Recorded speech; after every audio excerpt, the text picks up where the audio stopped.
आप सभी का मेरे YouTube चैनल समीक्षा आजकल में बहुत बहुत स्वागत है। दोस्तों, मेरा उद्देश्य होता है कुछ ऐसी बातों से आप लोगों को रूबरू कराना जो आप जानते हो या ना जानते हो, लेकिन वो चीज़ें खास हो। तो आज मैं चर्चा करूँगा एक महान संत कहें उनको, या फिर पैगंबर कहें, या ईश्वर का भेजा हुआ इस धरती पे देवदूत कहें।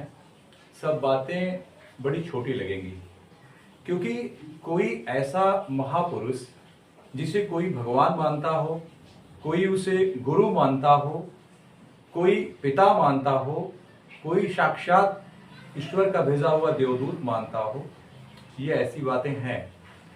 मैं चर्चा करना चाह रहा हूँ एक महान संत बाबा नीम करोली के बारे में। कैची धाम मशहूर है, बहुत लोग वहाँ दर्शन करने जाते हैं। देश ही नहीं, विदेश से लोग वहाँ दर्शन करने आते हैं। उत्तराखंड की पहाड़ी की वादियों में घिरा हुआ वो धाम, जहाँ पे आज भी ऐसी मान्यता है कि वहाँ बाबा की कृपा जाने वाले श्रद्धालुओं पे जरूर बरसती है। जो भी वहाँ जाता है, वहाँ जाने के बाद वो कभी खाली हाथ नहीं लौटता। जाता तो यहाँ से अपनी तकलीफें लेकर, लेकिन वहां से आने के बाद उसके दिन ब दिन ऐसी चीजों में बदलाव होता है, उसकी परेशानियां उससे दूर होना शुरू होती हैं और उसके साथ अच्छा ही अनुभूति होती है। ऐसा मेरे खुद के कुछ फ्रेंड्स हैं जो बताते हैं उनके हालात बुरे चल रहे थे और वहां जाने के बाद बड़ी कृपा हुई बाबा की। तो हम शुरू करते हैं बाबा के बारे में, बाबा का परिचय और बाबा कहाँ से हैं, और कुछ कहानियां, कुछ रोचक वो तथ्य जिसे कुछ लोग चमत्कार कहते हैं। तो उन सब चीजों पे मैं चर्चा करूंगा। तो बताते हैं आपको कि बाबा का जन्म जो है वो अकबरपुर यूपी में 1900 ईस्वी के आसपास हुआ था। बाबा का वास्तविक नाम जो था वो लक्ष्मी नारायण शर्मा था। तो बाबा अकबरपुर यूपी में जन्म लिए और वहां से बचपन से ही उनका ईश्वर में बड़ी आस्था थी। खासकर हनुमान जी के वो बहुत भक्त थे और हनुमान जी में उनकी आस्था प्रगाढ़ थी। तो धीरे धीरे बाबा जी जब बड़े हुए, बड़े होने के बाद जब वो संत समागम की तरफ आकर्षित हुए और यूं कह लें कि वो लगभग संत बन गए और उनका घुमक्कड़ जीवन रहा। कभी कहीं सत्संग में जाते, कभी किसी मठ मंदिर में जाते, कभी यहाँ तो कभी वहाँ, ऐसे उनका घूमना और अपनी ज्ञान की बातें करना, भगवान की बातें करना, इन सब चीजों में उनकी ज्यादा रुचि रही। तो बाबा एक बार पहुंचे उत्तराखंड, और उत्तराखंड में एक पहाड़ी की सड़क के किनारे बाबा बैठे थे और वहां से देख रहे हैं बाबा कि एक पहाड़ी के पास उत्तराखंड का ही एक युवक जिसका नाम पूरन था, उसको उसके नाम से बुलाते हैं, बोलते हैं पूरन बेटा इधर आओ। अब वो पूरन जो है वो बाबा जी को देखता है और उनके पास आता है। अब पूरन के लिए बाबा जी ऐसे शख्स थे जिसको उसने कभी नहीं देखा था। बाबा जी को उसने कभी देखा ही नहीं था। तो उसके अंदर ये बात आई कि जब ये इंसान मुझे देखा ही नहीं, कभी मैं इनको देखा ही नहीं, तो ये मेरा नाम कैसे जानता है। तो उसके अंदर ये भावनाएं रही, वो जानना चाहा।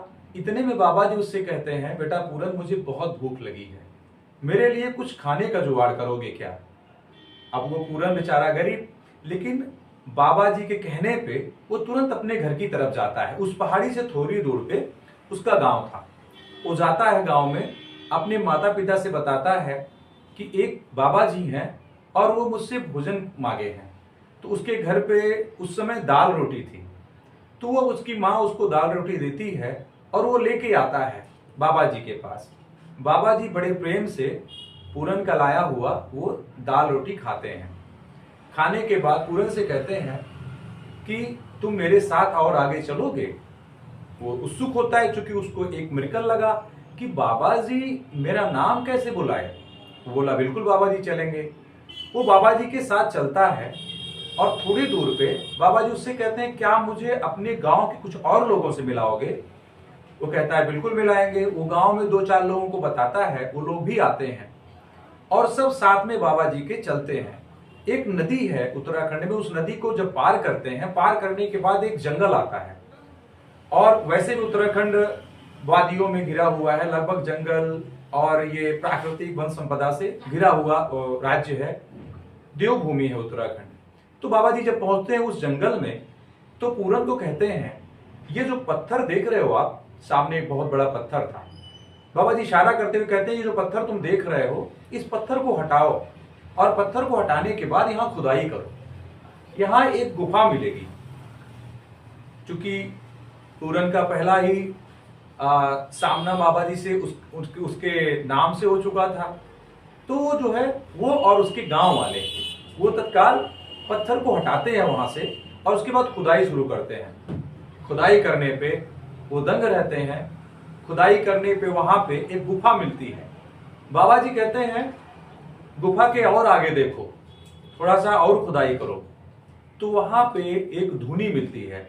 धुनी अगर आप लोग जानते हो तो आपने सुना होगा धुनी रमाना। तो अक्सर संत जो थे वो पहले धुनी रमाया करते थे, मतलब वो अपने योग मुद्रा में बैठ जाया करते थे और एकदम अपने ध्यान में विरक्त हो जाते थे और आसपास अपने कोई दीपक जला लेते थे। अखंड दीपक को जला करता था। कुछ लोग कुछ अग्नि प्रज्वलित कर लेते थे, उसमें धुआं निकलता था, तो उस ध्यान मुद्रा को धुनी बोलते हैं। तो उनको धुनी मिली। अब उस धुनी के पास धुनी से संबंधित पूजा पाठ की सामग्रियां मिली। वहां चिमटा मिला और उस धुनी के पास जो है चिमटा मिला और वहां और सारी चीजें, हवन कुंड मिला। जब वो सब चीज मिली तो लोग दंग रह गए कि बाबा जी सीधे बोले खुदाई के नीचे के सामान को कैसे जान गए। तब बाबा जी कहते हैं ये हनुमान जी का स्थान है और यहाँ हनुमान जी को स्थापित करना है। और वो गांव वालों के साथ मिलकर हनुमान जी को वहां स्थापित करते हैं और बताते हैं बाबा जी कि दरअसल ये जो जगह है ये सोमवारी बाबा की कुटी है। यहाँ सोमवारी बाबा नाम के एक बहुत महान संत तपस्या किया करते थे। ये उन्हीं की धुनी है, उन्हीं की कुटी है। और धीरे धीरे वहां लोगों का आना शुरू हुआ। लोग दूर दूर से आते रहे। बाबा की चमत्कार, बाबा की कृपा लोगों पे बरसती रही। जो जो उनसे इंटरेक्ट हुआ, जो जो उनसे मिला, वो मिलने के बाद फिर दूर नहीं हो पाया, क्योंकि जो उनसे मिला उसको बाबा से बहुत कुछ मिला और वो अपने लोगों से बताया कि उसे क्या मिला। तो जो जो बाबा जी से मिलते रहे, बाबा जी की कृपा बरसती रही। लोगों का जमावड़ा बढ़ता रहा, दर्शनार्थी आते रहे। और एक समय ऐसा आया कि वही जंगल का वो स्थान, वही गुफा, वही सोमवारी बाबा जी की कुटी आज कैची धाम के नाम से जानी जाती है। उत्तराखंड का वही धाम कैची धाम के नाम से मशहूर हुआ, जिसे बाबा नीम करोली धाम कहते हैं। आपको हम दूसरा इंसिडेंट बताते हैं, दूसरी कहानी बताते हैं छोटी सी। एक बार हुआ कि आपने सुना होगा गोविंद बल्लभ पंत का नाम। गोविंद बल्लभ पंत लीडर थे, बहुत बड़े लीडर थे। उनके बहुत सारे लीडर्स शिष्य रहे हैं। तो उसमें गोविंद बल्लभ पंत के बारे में एक दिन उनके पास खबर आती है कि गोविंद बल्लभ पंत का डेथ हो गया, उनका निधन हो गया। कोई खबर लाता है बाबा जी के पास। बाबा जी मुस्कुराते हैं और कहते हैं ऐसा नहीं हो सकता, क्योंकि गोविंद बल्लभ पंत का जाने का समय अभी नहीं हुआ है। उनका डाटा अभी है, उनकी जिंदगी अभी है, वो अभी नहीं जा सकते। और फिर होता यूं कि गोविंद बल्लभ पंत की तबीयत, जो कि एकदम मरणासन स्थिति में थे, कुछ लोगों ने कहा कि वो मर चुके हैं।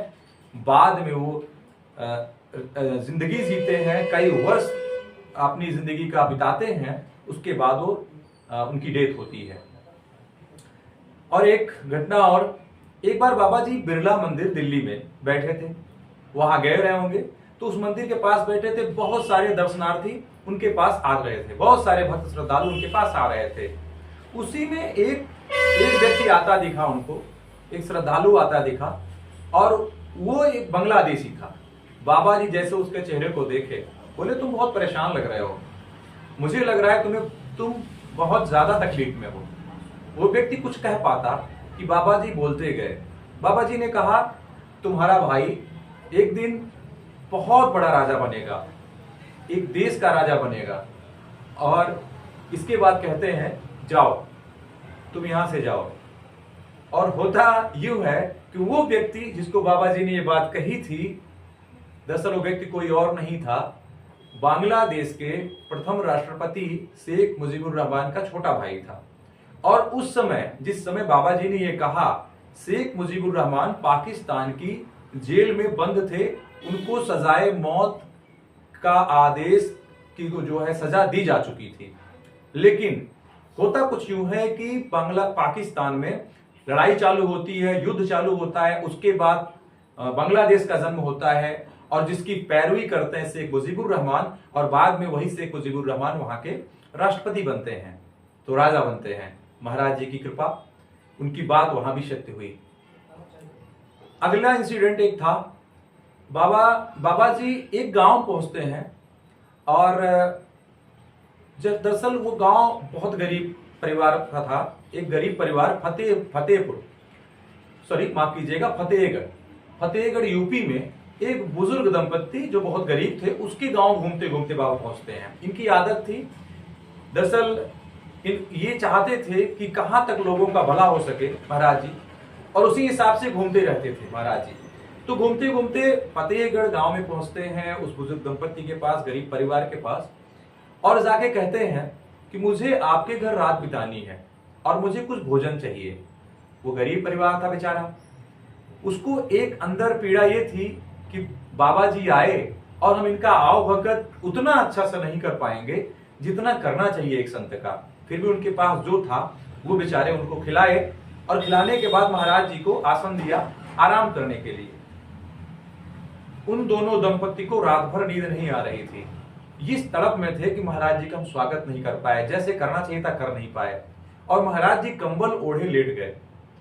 देखते हैं कि अर्धरात्रि के आसपास से महाराज जी को जैसे किसी दर्द में हो, कराहने की आवाज आ रही थी।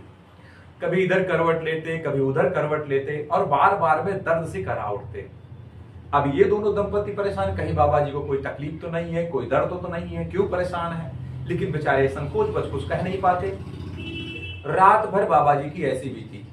सुबह हुआ तो बाबा जी उस कंबल को जिसको ओढ़ के वो सोए थे, उस कंबल को लपेट कर उस गरीब परिवार को दिए, उस दंपत्ति को दिए, और देते हुए उन्होंने कहा इस कंबल को खोलना मत, और इसको ऐसे ही जैसे है इसको ले जाके गंगा जी में प्रवाहित कर देना, गंगा नदी में छोड़ देना।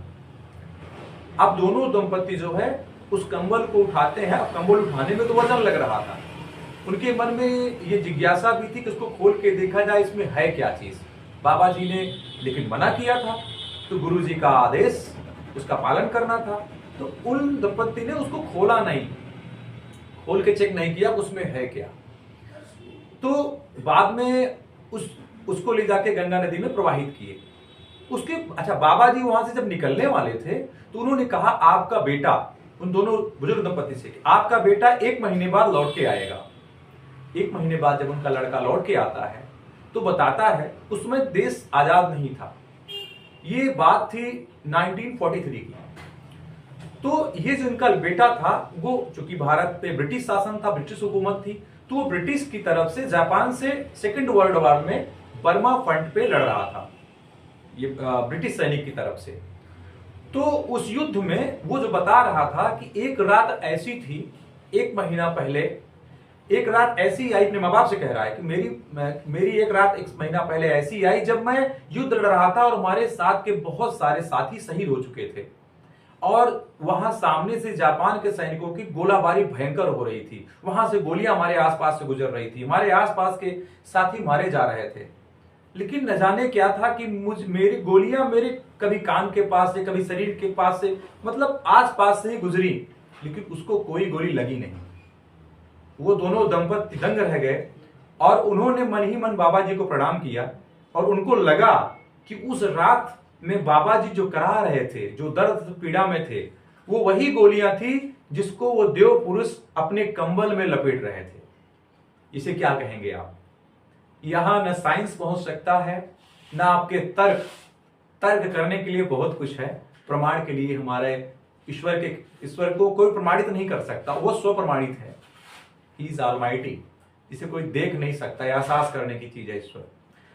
इतना ही नहीं, भारत में लोग कहते हैं अक्सर कि ये सब अंधविश्वास की चीज है ना। अगर कोई ज्यादा पूजा करता है, कोई ईश्वर की भक्ति करता है, वो चाहे हिंदू धर्म हो, चाहे इस्लाम हो, क्रिश्चियन हो, मिशनरिया, कोई भी हो, संत होते हैं, जो भी ईश्वर से जिस भी रूप में जुड़ता है। तो अक्सर लोगों का कहना होता है कम पढ़े लिखे लोग पूजा पाठ ज्यादा करते हैं, ऐसा सुना गया है खास तौर पे। लेकिन आपको एक चीज और बताएंगे हम, वर्ल्ड की फेमस और बहुत बड़ी कंपनी एप्पल, उसके जो फाउंडर डायरेक्टर है स्टीव जॉब्स, वो भी बाबा जी के अनन्य भक्त हैं। फेसबुक अक्सर लोग यूज करते हैं, आप लोगों का भी अकाउंट फेसबुक पे जरूर होगा, सोशल मीडिया का बहुत बड़ा प्लेटफॉर्म है। उसके जो फाउंडर हैं, उसके जो मालिक हैं, वो भी मार्क जुकरबर्ग एक बार उनकी कंपनी जो है बहुत घाटे में आ गई थी, वो तनाव में थे। तो उनको स्टीव जॉब ने सजेस्ट किया आप इंडिया जाओ, और इंडिया जाके एक धाम है कैची धाम, वहां जाओ और वहां एक दिन 2 दिन समय बिताओ आप, और वहां से लौट के आओगे आपका प्रॉब्लम सॉल्व हो जाएगा। ये चीज खुद मार्क जकरबर्ग ने अपने वर्तमान प्रधानमंत्री माननीय नरेंद्र मोदी जी से शेयर किया था। मार्क जुकरबर्ग आए कैची धाम, और उस समय महाराज जी अपने शरीर को छोड़ चुके थे, उनको 30 साल अपने देह को त्यागे हो चुका था। चूंकि उन्होंने देह ही त्यागा है, बाकी भारत भूमि को नहीं त्यागा है, उनकी कृपा आज भी अनवरत बरसती है। वहां आए जब मार्क जकरबर्ग, और लोगों को पता चला कि मार्क जकरबर्ग हैं, वो आए, दर्शन किए महाराज जी को, महाराज जी की समाधि का दर्शन किए। और वहां उस रात में बारिश बहुत ज्यादा हो रही थी, बादल आ गए थे, तो वो निकल नहीं पाए थे। लगभग 2 दिन वहां रहे, और वहां से जाने के बाद उनकी कंपनी में, उनकी जिंदगी में बहुत कमाल का परिवर्तन हुआ। तो वो भी भक्त हैं उस कैची धाम के, महाराज जी के। वहां हॉलीवुड के बहुत सारे लोग, अमेरिकन्स अक्सर बहुत ज्यादा आते हैं। हॉलीवुड की एक अभिनेत्री है जूलिया एल्बर्ट, वो परम भक्त हैं बाबा नीम करोली की। मार्क जुकरबर्ग, स्टीव जॉब्स और एनडी तिवारी, और हमारे प्रधानमंत्री, जो पूर्व प्रधानमंत्री रहे हैं हमारे देश रत्न श्री हमारे अटल बिहारी वाजपेयी जी, वो भी वहां पे गए हैं। और बहुत बड़ी बड़ी हस्तियां वहां जाती हैं, वहां लोग जाते हैं। और मुझे लग रहा है उस दर पे लोग जाते ही क्यों, जहां से कुछ पाते नहीं। तो हरि अनंत हरि कथा अनंता, काहे सुने बहु विश्व संता। तो उनकी कथा बहुत अनंत है, उनके 1-2 मिरेकल नहीं है, बताते अगर हम शुरू करें, बताते जाएं तो बहुत सारे हैं। और जो भी गया है वहां कभी खाली हाथ नहीं लौटा है, उनकी कृपा उस पर बरसी जरूर है। तो ऐसी कृपा है महाराज जी की। और भी सारी चीजें जब और कलेक्शन में लाऊंगा आपको जरूर बताऊंगा। आप वहां एक बार जरूर दर्शन करने जाएं, और ये अपने मन में जरूर रखें कि वहां से आप खाली हाथ नहीं आएंगे। वहां आप जब जाएंगे आपको उत्तराखंड की वादियों का मजा आएगा, वादियों का मनोरम दृश्य दिखेगा। उस वादियों में बसा हुआ स्थान नीम करोली धाम, कैची धाम, वहां महाराज जी की तपस्थली, वहां महाराज जी की समाधि है, उसका दर्शन जरूर करें। और एक बार आप जरूर जाएं और वहां से आने का अनुभव देखें कि वहां ऐसी क्या महान ताकत है, ऐसी कौन सी ताकत है जो हमारी परेशानियों को हर लेती है। जरूर आपके साथ अच्छा होगा। नमस्कार, आभार।